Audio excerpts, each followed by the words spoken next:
Bismillahirrahmanirrahim. Assalamualaikum warahmatullahi wabarakatuh. Waalaikumsalam warahmatullahi wabarakatuh. Alhamdulillah, pada pagi hari ini kita masih bisa melaksanakan pembelajaran meskipun secara daring. Untuk memulai pembelajaran, marilah kita berdoa menurut agama dan kepercayaannya masing-masing. Silakan Ketua kelas untuk memulai memimpin doa terlebih dahulu. Bapak persilakan. Bismillahirrahmanirrahim. Sebelum mengawali kegiatan belajar, berdoa dalam hati masing-masing. Mulai. Terima kasih. Mudah-mudahan doa kita dikabulkan oleh Allah Subhanahu wa taala. Kita absensi terlebih dahulu ya. Tria? Hadir, Pak. Hadir. Terima kasih. Alhamdulillah. Bapak ucapkan terima kasih atas kehadirannya. Semoga dengan kehadiran kalian dalam pembelajaran ini kali ini bisa menambah ilmu dan pengetahuan kalian.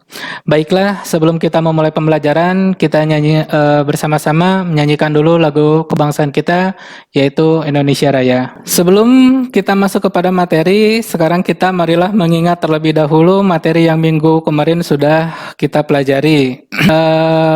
Kita akan coba mengingat-mengingat kembali apa sih itu HAM itu. Ada yang masih ingat apa itu HAM? Saya, Pak. Oh ya, silakan. HAM adalah hak dan kebebasan fundamental bagi semua orang tanpa memandang kebangsaan, jenis kelamin, asal kebangsaan atau etnis, ras, agama, bahasa, atau status lainnya. Terima kasih. Alhamdulillah masih bisa mengingat. Bapak berikan apresiasi. Untuk selanjutnya kita akan melihat teknik penilaian yang akan kita gunakan pada materi kali ini. Jadi teknik penilaian yang akan dilaksanakan pada pembelajaran kali ini ada 3, yaitu penilaian tertulis, penilaian kelompok, dan penilaian sikap. Untuk selanjutnya kita akan masuk kepada materi yang akan kita bahas sekarang, yaitu mengenai konsep perlindungan hak asasi manusia. Materi yang akan kita bahas sekarang yaitu mengenai hak asasi manusia. Nah, sebelum kita beranjak memasuki materi utama kita, Bapak akan menjelaskan tujuan pembelajaran yang harus kalian capai dalam pembelajaran kali ini. Yang pertama, tujuan pembelajarannya yaitu setelah membaca teks PowerPoint di layar, peserta didik diharapkan mampu membuat 5 kata tanya dengan benar. Yang kedua, setelah mengamati teks video, peserta didik dapat menganalisis konsep hak asasi manusia dengan benar. Dan selanjutnya, setelah melakukan diskusi kelompok, peserta didik memiliki keterampilan menyajikan hasil diskusinya kepada kelompok lain dengan benar. Itulah tujuan pembelajaran kita pada kesempatan kali ini. Mudah-mudahan kalian bisa mencapai tujuan pembelajaran tersebut. Nah, kita akan masuk kepada materi yang akan kita bahas sekarang mengenai hak asasi manusia. Nah, tadi seperti yang sudah tadi disampaikan oleh teman-teman kita, HAM itu adalah hak. Hak itu adalah sesuatu yang benar. Kewenangan, kekuasaan untuk berbuat sesuatu, kekuasaan yang benar atas sesuatu atau menuntut sesuatu. Kemudian asasi, bersifat dasar, pokok atau fundamental. Jadi HAM itu adalah hak yang bersifat dasar atau hak pokok yang dimiliki oleh manusia. Itu adalah pengertian dari HAM itu sendiri. Nah, pengertian HAM menurut para ahli, ini menurut John Locke, ialah hak manusia yang langsung diberikan Tuhan sebagai hak yang kodrati, tidak ada kekuatan di dunia ini yang bisa mencabutnya, memiliki sifat suci dan mendasar. Yang selanjutnya ini ada Jan Matterson, yaitu anggota Komisi Hak Asasi Manusia di PBB. Merumuskan pengertian HAM dalam human right could be generally defined as those rights which are inherent in your nature and without which we cannot live as human being. Yang artinya HAM adalah hak-hak yang melekat dalam diri manusia dan tanpa hak itu manusia tidak dapat hidup sebagai manusia. Itu adalah pengertian HAM menurut Jan Matterson. Yang selanjutnya Ini pengertian HAM menurut Miriam Budiarjo. Miriam Budiarjo merupakan pakar ilmu politik Indonesia. Dia juga mantan anggota Komisi Nasional Hak Asasi Manusia. Menurutnya, HAM adalah hak yang dimiliki oleh setiap orang sejak lahir, bersifat universal, dimiliki tanpa adanya perbedaan, entah itu jenis kelamin, suku, agama, ras, dan lain sebagainya, demi kehormatan serta perlindungan harkat dan martabat manusia. Nah, menurut Presiden Roosevelt, ini mantan Presiden Amerika Serikat, beliau mengungkapkan the four freedom, jadi 4 kebebasan, yaitu yang pertama freedom of speech, freedom of religion, freedom of want, dan freedom for fear. Nah, di sini kemudian ada dokumen HAM dunia yang digunakan sebagai dasar hukum penegakan HAM di dunia, yaitu ada Piagam Magna Carta 1215 di Inggris, kemudian Bill of Rights di Inggris juga, kemudian Declaration des droits de l'homme et du citoyen kemudian di Perancis, kemudian ada Bill of Rights di Amerika Serikat. Ya, sebagian telah menjadi undang-undang Amerika Serikat pada tahun 1971. Yang selanjutnya ini adalah kesepakatan tentang HAM. Ini ada Universal Declaration of Human Rights, kemudian ada Convention of Genocide, kemudian ada kerja paksa, kemudian diskriminasi gender, diskriminasi ras, Covenant of Economic, Social, and Cultural Rights, kemudian Covenant of Civil and Political Rights.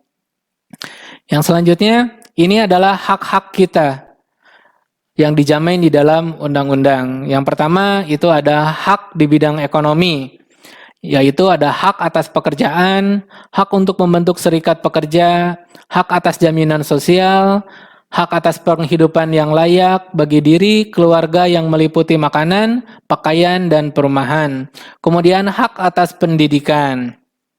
Yang selanjutnya, hak-hak sipil dan politik.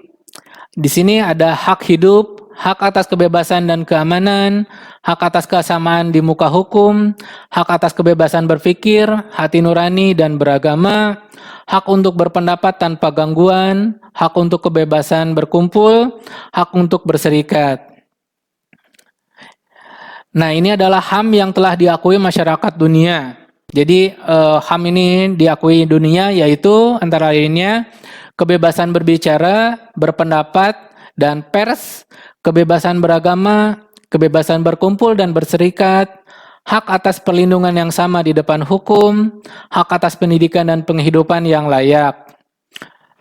Kemudian pembelajaran HAM-nya, hak mendapatkan perlakuan yang sama tanpa membedakan jenis kelamin, hak mendapatkan pelayanan yang sama, hak dipelihara dan mengetahui orang tua, hak mendapat kewarganegaraan, hak mendapatkan perlakuan yang adil, hak mendapatkan perlindungan terhadap rahasia pribadi, hak mendapatkan kesempatan untuk berbicara, dan lain sebagainya. Nah, kemarin Bapak sudah memberikan tugas kepada kalian untuk membentuk kelompok dan menyelesaikan tugas yang harus kalian selesaikan dan dipresentasikan pada hari ini.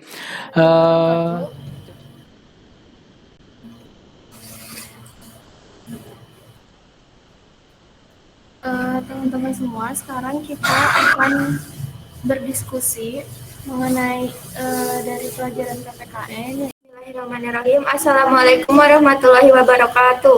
Waalaikumsalam warahmatullahi wabarakatuh. Di sini saya perwakilan dari kelompok 1 akan mempresentasikan hasil diskusi dari kelompok kami mengenai pengenangan masalah hak asasi manusia di Indonesia selama ini, apakah sudah berjalan sesuai dengan peraturan perundang-undangan yang berlaku. Komnas HAM menyimpulkan bahwa penegakan hak asasi manusia di Indonesia pada tahun 2020 belum mengalami kemajuan yang berarti. Berbagai komitmen dan agenda perbaikan kondisi HAM yang dimandatkan Nawacita, Rencana Pembangunan Jangka Menengah Nasional atau RPJMN, dan Rencana Aksi Nasional Hak Asasi Manusia atau RANHAM belum menunjukkan pencapaian yang signifikan. Nah, alhamdulillah ternyata seluruh kelompok bisa menyelesaikan tugasnya dengan sangat baik. Bapak ucapkan terima kasih kepada seluruh kelompok yang sudah mempresentasikan tugasnya dengan sangat-sangat baik. Untuk tugas mandiri pada hari ini, silakan kalian kerjakan tugas yang ada di dalam LKPD yang sudah Bapak bagikan melalui WA Group. Dan mohon kirim jawaban kalian melalui Google Form. Untuk link pengumpulan sudah tercantum di dalam LKPD. Mungkin bentuknya seperti ini. Nah, ini adalah LKPD yang sudah Bapak bagikan kepada kalian melalui WA Group. Di sini ada identitas diri kalian. Silakan nanti kalian isi. Di sini ada KD-nya, materi dan indikatornya. Kemudian tujuan pembelajaran sudah tercantum di sini. Ada petunjuk pengisiannya juga. Ada rangkuman materi. Kemudian ada tugas tertulisnya. Di sini pun ada link pengumpulan tugasnya. Silakan nanti kalian kerjakan tugas tersebut dan kumpulkan melalui link yang sudah Bapak cantumkan di LKPD. Alhamdulillah pertemuan kali ini sudah berjalan dengan lancar. Sebelum kita tutup, apakah ada yang mau bertanya terlebih dahulu? Saya, Pak. Oh iya, silakan. Apakah pelaku pelanggaran HAM bisa dihukum penjara? Kemudian kalau bisa berapa lama masa hukuman maksimal yang bisa didapat oleh pelaku pelanggaran HAM, Pak? Oh, terima kasih, pertanyaannya bagus sekali. Pelaku pelanggaran HAM tentu saja bisa diganjar dengan hukuman penjara. Bahkan hukumannya bisa sampai hukuman mati. Kita lihat dulu klasifikasinya. Pelaku pelanggaran HAM itu dibagi menjadi dua, yaitu pelanggaran HAM ringan dan pelanggaran HAM berat. Untuk pelaku pelanggaran HAM berat, hukuman maksimalnya bisa sampai hukuman mati. Ya, seperti itu. Terima kasih. Apakah sudah cukup jelas? Jelas, Pak. Terima kasih. Oh ya. Ada yang mau bertanya lagi? Atau sudah cukup? Nah, kalau sudah tidak ada, marilah kita ambil kesimpulan pembelajaran pada kali ini. Silakan siapa yang mau bisa mengambil kesimpulan pembelajaran kita pada hari ini. Saya, Pak. Oh iya, silakan. Saudari Hilma. Izin menjawab, Pak. Kesimpulan yang dapat kami ambil dari materi yang telah Bapak sampaikan, diantaranya sebagai berikut. Secara teoritis, hak asasi manusia adalah hal yang melekat pada diri manusia yang bersifat kodrati dan fundamental sebagai suatu anugerah Allah yang harus dihormati, dijaga, dan dilindungi. Berdasarkan beberapa pemikiran, dapat disimpulkan bahwa hak asasi manusia merupakan hak dasar yang dimiliki oleh setiap manusia yang merupakan anugerah Tuhan Yang Maha Esa. Terima kasih Ananda Hilma sudah bisa mengambil kesimpulan pada materi hari ini. Pembelajaran hari ini sudah berjalan dengan lancar. Sebelum kita tutup, kita akan merefleksi dulu apa-apa saja yang kita pelajari. Nah, untuk refleksi, nanti silakan kalian jawab pertanyaan ini dari pembelajaran hari ini. Yang kedua, untuk rencana selanjutnya, ini sama, silakan kalian jawab nanti. Yang satu, apa yang bisa kalian lakukan untuk menegakkan hak asasi manusia di lingkungan sekolah dan di lingkungan rumah kalian. Nah, kemudian tuang bukti tersebut dalam video atau nah, itu saja pertanyaan rencana tindak lanjut yang harus kalian kerjakan untuk pembelajaran kita selanjutnya. Nah, dan untuk pertemuan kita yang akan datang, kita akan membahas mengenai substansi hak asasi manusia di lingkungan substansi hak dan kewajiban asasi manusia di dalam Pancasila. Kita tutup pembelajaran kali ini dengan ucapan hamdalah bersama-sama. Nasrun minallah wa fatun qarib wabillahi taufiq wal hidayah. Wassalamualaikum warahmatullahi wabarakatuh.